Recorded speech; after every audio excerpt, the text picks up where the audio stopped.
Hello and welcome. This is Nathan Crane, President of Integrated Health International, and I'm very excited to be sitting here with Dr. Sunil Pai, who is the Medical Director of Sanjevani Integrative Medicine and Lifestyle Center in Albuquerque, New Mexico, which is where we're at right now. This is really a beautiful place. He's working with and helping and treating thousands of people who are facing major diseases like cancer and other serious diseases. And he's doing it in a very holistic, very integrative, very natural way. And it's very incredible to see what he is doing here in New Mexico. And at the same time, he's very knowledgeable, very brilliant. We've been talking here for the last hour or so, and he has so much information to share. But he's agreed to do an interview here to share some topics that I just haven't heard a lot of medical doctors or even naturopaths talk about, such as indigenous medicine and in relationship to integrative medicine, to helping you to boost your immune system and ultimately heal yourself. So thank you for being here, and thank you for sharing your beautiful space here and your wonderful knowledge with our community. All right.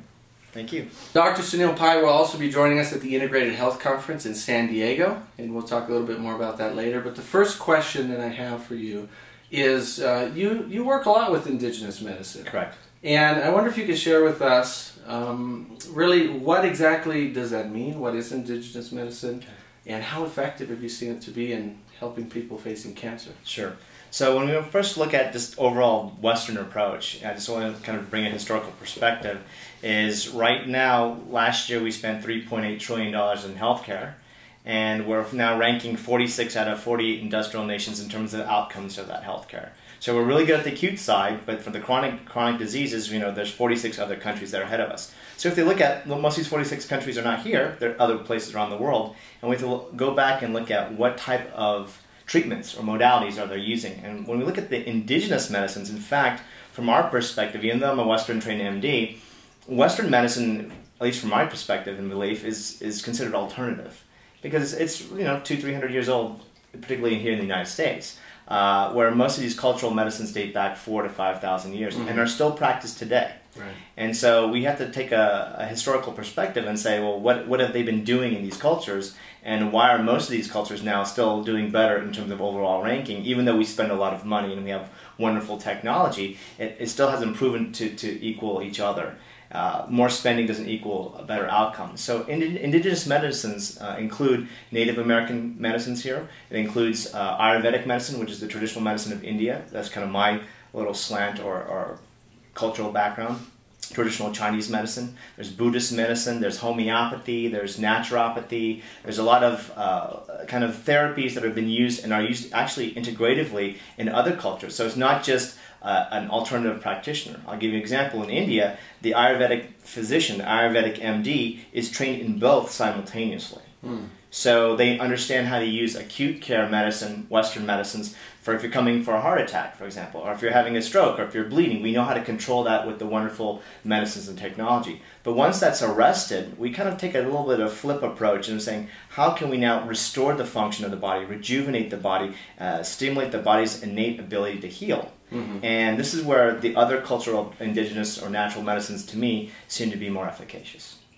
So you're seeing that integrating both Western medicine and indigenous medicine is creating some pretty good results? Absolutely. And almost everything that we use now, almost, I think, from an integrative perspective or approach, if we trace it back, has its roots in these natural medicines. And so even though we might call it differently, or we've extracted out a phytonutrient or chemical from this plant, that plant has already been used before, just maybe with a different name. Right. So with indigenous medicine, how much of these different types of modalities or medicines do you use on a regular basis? We predominantly use about 3 or 4.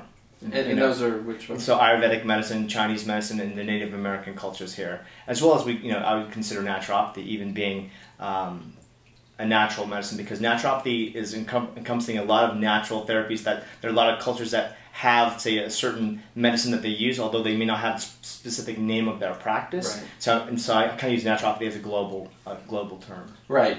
Okay. And so you're also a certified acupuncturist, right? Absolutely. And are you seeing any, staggering results when you're helping people? There's a specialty type of acupuncture that we do is called neuroacupuncture.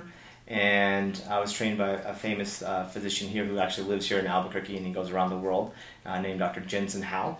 And we're actually creating an institute to train people so that they can learn this modality, but it's great at neurological disorders. So one of the specialties that we see, and, from a conventional standpoint, when someone has a stroke, they have Parkinson's, they have some kind of traumatic brain injury. We have a lot of vets coming back from Iraq and Afghanistan with traumatic brain injuries. Right. Unfortunately, Western medicine is, what they're good at is diagnostics. So we can take a CT scan, MRI scan, we can do an EMG, we can do some physical therapy, but there's not really that much of an improvement of function. And interesting thing with the neuroacupuncture, it's relatively quick, and most people will get resolving of say for example paralysis, a left side paralysis from a stroke, or a tremor, Parkinson's tremor from just a few sessions can have that stop. Now we're not changing the physiology, we're actually able to manage some of these diseases differently than we would with just controlling a symptom with a medication. So there's no side effects, and we have great outcomes. So we have people who can now walk, who are in wheelchairs coming in, people who are on less medications because now they have less tremor, people who can form and function, either speak or move, less seizures, for example, or just now they can grip. They didn't have the ability to do that, and so there actually will be a feature film on that coming on the future. Yeah, beautiful. And so, do you have any particular case studies or any particular scenarios where somebody who had, a very advanced stage of cancer came in and they started, integrative treatment, indigenous medicines, your protocol here, and they had, very profound results? Yes. 30% of our practice is cancer patients now, and 70% of those 30% who come in are recurrent patients. So this is where the shift, I think, in thinking, and wonderful that you're doing what you're doing, is that, what we've done in the past, we have to look back and say, well, now why is there so much recurrence? Right. So people did chemosurgery, radiation, which was fine at the time. That was kind of modalities that was presented to the patient. But now that there's a recurrence rate that's very high within 5 to 8 years after these therapies, we have to look at what else can we do. Right. And most of these patients don't want to go through the same thing again, and they're lucky that they survived the first time.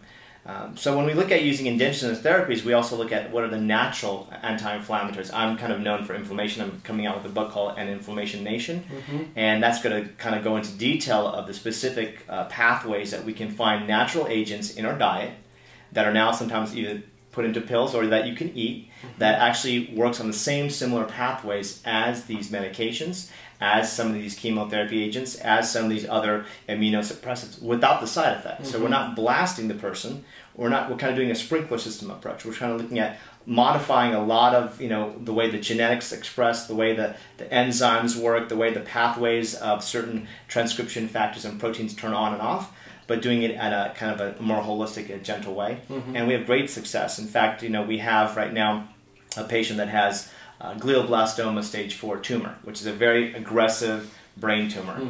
And she's now the longest surviving brain tumor cancer patient of that type in the big cancer hospital in Texas's history. And so it's through that, when she came in, for example, she had chemosurgery, radiation, and it had a 10% doubling rate, meaning it just grows at 10%. We see a lot of patients that come in that after they get an immunosuppressive therapy like chemotherapy or radiation, what happens is that when it comes back with a vengeance. It kind of grows a lot faster because the person's immune system is down. So what we do is we look at the anti-inflammatories, and one thing that we have called Bosmeric SR, which is using the most studied clinical forms of curcumin, so curcumin C3 complex, a newer form of boswellia, which is frankincense, ginger and black pepper. The way it's delivered and how it has a synergistic effect, it actually affects inflammation in the brain. So we have studies now, and when we look back Ayurvedically for brain tumors, thousands of years ago, this is the formulation that they would use. Same for almost every single inflammatory agent or condition. So what we've looked at is looking kind of like educating people. What we educated ourselves is what were they using back then for these conditions. Right. And now the only difference is that we're integrating using it through pharmacology. Can I get something that's a little bit stronger, more potent? So instead of something having grams and grams of teas and tinctures and powders and pills, which we may not be accustomed to take, the taste or the smell, for example, can we now make it into kind of blending the ancient wisdom with the modern science? Exactly. So I call it integrative way. Yeah. And then able to do the same thing. And so we have patients that within 3 months the tumors start to shrink, and now she's now going past 6 years now. Wow. Okay. with initially coming in with a few months of, we see this all the time. Yeah. But it's not just the cancer patients. We look at Crohn's disease. We look at ulcerative colitis. We see patients with diabetes, heart disease. All these things are completely reversible through diet, lifestyle. What we do is decrease the inflammation, find the triggers, give them anti-inflammatories, improve immune system functioning, change the diet, and reduce stress. And there's other things that we would do in addition. But there's kind of a very, very simple, I call it the 10 steps in my book. And but most people can start off with a few, and they'll see some profound changes. What about a spiritual dynamic in a healing program for somebody going through cancer? Do you support? Absolutely. And in fact, our clinic now is we're part of the Oklahoma Native American Church. And what that means is that we're allowed under the protections of being under the branch in our charter to not only support but use Native and Indigenous therapies. Okay, so we actually bring in cultural ceremony. Okay, now it may not just be an Indigenous therapy; it's whatever the patient's belief system is. So someone's coming in and say if they're Christian or if they're Baptist or if they're Muslim or if they're Jewish, I have to incorporate whatever their belief system is into part of their healing. Right? It's not a conversion. It's not, oh, you must do this. And sometimes what we do with some of our patients is that we might even perform ceremony that, like sometimes we have curanderas come in, shamans come in, and the patient may not understand that, but it's like there needs to be a cleanse. There needs to be kind of a spiritual awakening or a moving. Sometimes it becomes very cathartic, and sometimes it's a shift that the patient needs. Now, some patients come and say, I really don't have any kind of faith or religion. We're talking about moving the spiritual center of that patient to be more grounded, to be more within themselves, and align themselves with understanding what their purpose is here, and kind of expanding their consciousness. If we can do that, then healing occurs very rapidly. You can give all the therapies you want, conventional or alternative or integrative, but unless that patient's in the right place and space in terms of their being, then there's also receptiveness to those therapies. Well, and if the belief system of the patient or of the mindset is, God is punishing me, or that I don't deserve to heal, or I don't deserve to be happy or to be healthy, or whatever it might be, that's going to affect the ability to heal as well. Right? Absolutely, and then it doesn't matter what they're getting, right? So we have to shift, and there's a lot of guilt in America, and there's a lot of fear. And so fear from everything, right? Terrorism, viruses, this and that, economy, and that itself creates inflammation. It does. There's emotional inflammation, I call it. It does suppress immune system functioning. So we, in order to get people to the right level of healing, we have to start kind of shutting off our, I think sometimes obsessions or marketing that we have these problems. No, let's look internally and see if we can start healing from within. And so, can you talk a little bit more with our viewers about the role in inflammation in cancer? Sure. So, as a specialist in integrative medicine in the last 14 years, I've been studying extensively on understanding inflammation. And inflammation now is looked as the triggering mechanism of most diseases. Okay. So, if you think of a joint, and when you have chronic inflammation of that joint, we call it arthritis. Okay. If you have chronic inflammation, if you have colon, you have colitis. Okay. Heart disease is looked at as the endothelial lining in the heart vessels. When they get inflamed, then the blood cholesterol will have a tendency to stick. That causes heart disease. Okay. And then over, like just using the brain, over decades of inflammation in the brain, we get protein plaques that come on, and then we have dementias and different type of Alzheimer's and different kind of diseases. These are just responses to the body having inflammation. And so what we look at doing is, now there's 200 different itises. Okay? So I'm just going to just name a few so that the viewers can get an idea. Red eyes, conjunctivitis. Runny nose, rhinitis, or sinusitis. Sore throat, pharyngitis, something with the breast inflammation, mastitis, esophagitis, gastritis, prostatitis, vaginitis, arthritis, tendinitis, dermatitis.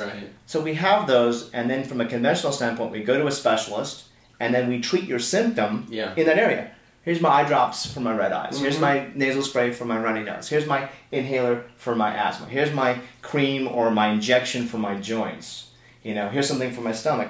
What they never look at is what is the underlying triggering mechanism that makes this person have these inflammatory conditions. And so we look at, from our perspective, we do a couple of things. We look at not only giving them the natural anti-inflammatories, but first finding out what are their triggers of inflammation. We always want to move the patient to a whole foods, plant-based diet, non-GMO organic. But even in that realm, where I differ than most people who teach plant-based diets, is that we look at the individual's own immunological response. What I mean by that is that just because you say you're eating more plant-based doesn't mean that your body can't have an inflammatory response to soy or corn or wheat or a tomato or a peanut. And so we do testing to look at different types of reactions that occur now or within 4 days or even longer, and we want to optimize that, not only just a general, here's where all the science is at, evidence-based medicine of plant-based diets and why it's better for you, but then we want to look at your individual. So this is Nathan's system, and your body may not like that plant, even though it's good for me. And even though the data says it's good for everybody else, it may not be good for you. And so we really want to personalize it with all our therapies and our treatment. We don't have a protocol that everybody gets. We have certain categories that we know that the data will show is very positive in their outcome. But we fine-tune, and that's what I think integrative medicine is good at doing. And what we're really good at doing is kind of presenting as many options to our patients, have them choose what they want. Whatever they choose, we help improve that outcome. And it's keeping all these avenues and options available so that we're not stuck in a box. Well, that's one of the things we were talking about earlier, too, is the actual terminology of somebody using integrative medicine, right? That there are now... it's great that there's a lot of awareness around the need for integrative and alternative medicine and healing, but there's a lot of doctors and clinics and so forth coming up saying we're integrative, but they're using mostly conventional Western medicine, which is fine, with maybe, you know, here, take this one thing, and it's integrative. You know, which is, it's okay. I mean, it's progress, right? But really, integrative is something a lot more. Yeah, because, you know, we see, especially when you're talking about cancer care, we see a lot of clinics now calling them, you know, integrative or holistic cancer centers, and they'll put a meditation room that no one goes to, but, you know, it's there, it's available, it's in the marketing piece that you can go and have some, you know, mindfulness there. I mean, it's an important part to absolutely be in the facility, but it's not really totally utilized or offered to the patient as part of their program of healing. And so we want to really support and look at places that actually do the variety of therapies together, not saying, okay, well, that's just an added, you know, it's an extra, it's an a la carte side option. This is part of, you must do these things because this is what we see gets people better. And whatever they fit to find themselves, we will adjust that as they go. And that's what you do at Sanjevani. We went around to all the rooms, and pretty much all these rooms are very functional, right? You have acupuncture, you have Ayurvedic medicine, you have a healing chamber. Yeah, the rest pod.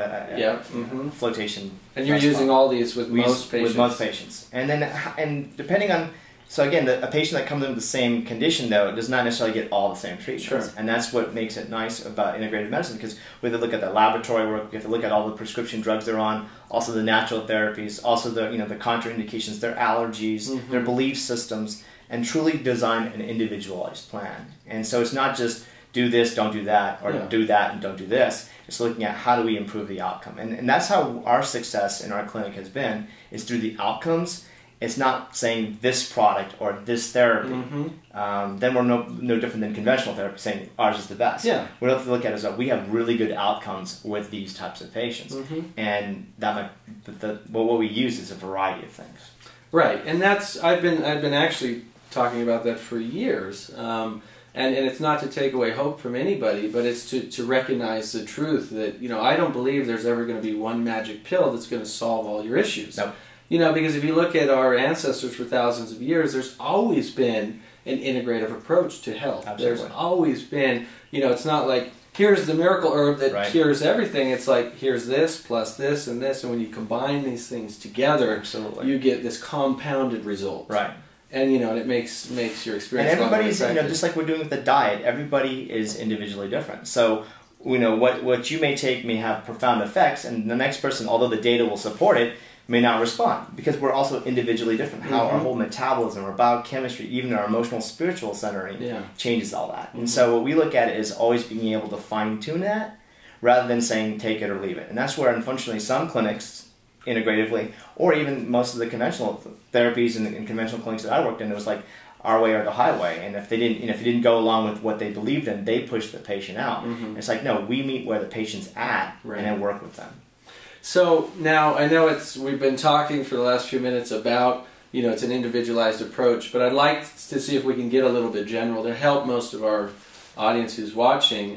You know, what are some of the foundational pieces, some of the pillars, you could call them, some of the things that most anybody can do that for the most part will increase their immune system, increase their ability to heal their body, to potentially prevent cancer, heal from cancer, that sort of thing. So we first, from an inflammatory standpoint, that's my kind of area of specialty, is moving people towards a plant-based diet. I mean, that's just hands down. The data is there to support that. So we reduce as much animal protein in the diet, but in that we also have to teach people how to eat. Okay, and I grew up just as much as everybody else under the arches, and you used to eat at the hospital and fast food restaurants and all. But once you start looking at the data and once you start changing your diet, most conditions like heart disease, diabetes, hypertension, obesity, depression, those things can easily be resolved just with diet alone. Now, we have other therapies that we would augment if the person takes a longer time to change their lifestyle, but we have to teach people to eat better. And that means more organic, non-GMO, plant-based foods. All the phytonutrients now that we get from plants, we're now extracting and putting in pills, running clinical trials, and these are the medicines that we're using. But they can, food is medicine. Exactly. And people need to do that. So we kind of shift people, just start eating more greens. Okay, remember, the plants have phytonutrients, fiber, protein, and antioxidants. And animal protein predominantly only has just protein. And we need all 4 of these categories to optimally function. So start just switching over from one to the other, just moving it as much as you can. So that's step number 1. Step number 2 is then we use the natural anti-inflammatories, because regardless of the condition, we know that inflammation is aggravating, whether it's a cancer, whether it's a headache, whether it's back pain, whether it's heart disease. So we give things like the bosmeric, that has the turmeric, the boswellia, the ginger, the black pepper, a variety of other natural anti-inflammatories. They help lower the inflammation that allows the immune system to work better. Okay? Increasing immune system functioning, then what we do is we give certain things like there's different mushroom extracts. There's a lot of variety of things in our diet that stimulate your own natural killer cells, kind of like your soldier cells in the body. They fight, fix, repair better. So we are able to give people those things, and some things with cancer are very specific, and some things say, hey, I just want to not get the cold this year, is also very simple, like vitamin D is very simple. People can take a little bit more vitamin D, have those levels checked. If they're in an optimum range, then they probably won't get a flu or cold this season. So there's a lot of things that simply people can do like that. And then when we have certain people that have certain types of cancers or chronic conditions, then these are certain immunological agents naturally that we need to get their body to fight, fix, or repair in certain areas. Okay. Then what we always look at is making sure the blood sugar is maintained. Okay, especially with cancer patients or people at risk for cancer. Cancer cells have 10 times more insulin receptors, right? And you've probably seen a lot of the doctors you've interviewed that, cancer just sucks up the glucose. That's why we're trying to go low sugar or low, highly refined carbohydrates in the food.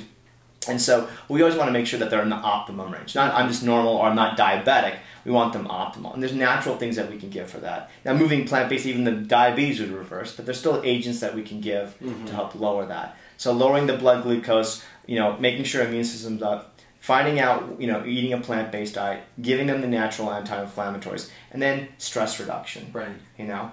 Stress reduction, finding community, that's really important. What we're trying to do here at Sanjevani is develop, it's more of a health and lifestyle center. It's a lifestyle. So we want people to come in. So they don't just come in and get a single treatment. They're coming in to learn about lifestyle changes. Whether it's something from beauty, whether it's something from cooking. We go shopping with our patients. We have cooking classes. We have free movies every month. We show educational videos. So it's creating that concept. And I think a lot of cancer patients, unfortunately, and people with chronic diseases think that they're the only one. Right? And really the community, even what you're doing with Pansy, education online, it's developing that community. Once people know, hey, there's more people like me, we can share from our experiences. I've learned so much from my patients as well. And so since I have patients who come to me from all around the world, I'm able then to take this information and then also then share it to the rest of my patients. So it's a team effort. It's not just a one-sided approach that a lot of times people get. And so those are just a few of the things I think everybody can do. And that's really, in my opinion, that's what I would call a holistic, a wholesome, integrative approach, right? And so, you were talking about community. Now, you're going to be speaking. You're going to be one of our keynote presenters at the Integrated Health Conference in San Diego. Correct.